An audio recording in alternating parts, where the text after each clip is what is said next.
ate at kuya, welcome back sa ating channel. So ikaw ba ay 18 years old at saka yung edad mo ay below 25 years old, tapos ng Keto 12, TESDA, NC2, 72 units o di kaya college graduate, ano pang iniintay mo? Mag-apply ka na dito. So ano-ano ba mga requirements na dapat nating i-comply, no, para sa application natin? So if you are interested, just comment down below at sasagutin natin yung mga katanungan nyo dyan. So sa video na ito ay gagawa tayo ng mga exercises or papasadaan natin yung mga exercises na maaari nyo ma-encounter doon sa training center, no?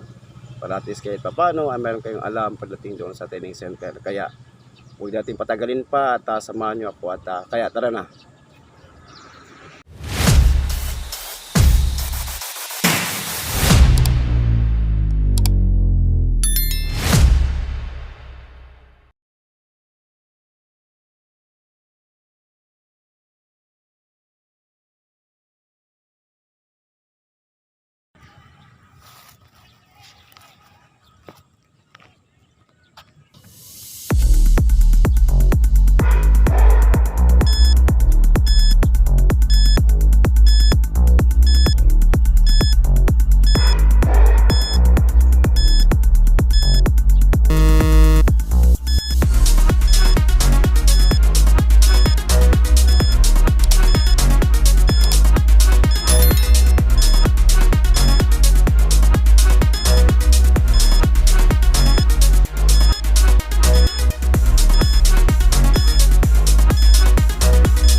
Okay mga ate at kuya, so that's it for today's video, no?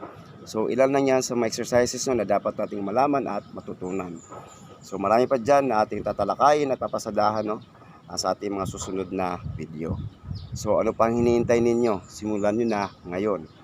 So kung meron kayong mga katanungan, suggestion, verification and clarification, no, feel free to ask question, no? Mag-comment kayo dyan sa ating comment section at ikinatutuwa at ikinalulugod kong replyan yung mga chat ninyo. So once again, thank you for watching. Don't forget to like, share and subscribe at i-hit na rin ang notification bell, no, para laging update sa ating mga videos, sa ating mga susunod na mga video. So mag-ingat, God bless and spread love. Bye.